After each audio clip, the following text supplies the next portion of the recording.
Lovers, jadi hari ini aku mau baca-baca komen dari kalian. Sebelum aku baca-baca komen dari kalian, kalian subscribe and di-like terlebih dahulu agar aku semangat untuk konten. Baik aku hitung dan kalian like and di subscribe.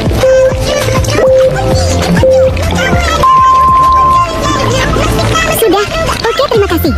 Mulai konten dari tahun kapan? Aku mulai konten dari tahun 2024 ya. Mau nanya kakak udah berapa tahun main Roblox? Aku main Roblox dari 2024, jadi sekitar 2 tahun karena besok titik 2026. Oke segitu aja baca komen dari kalian. Thank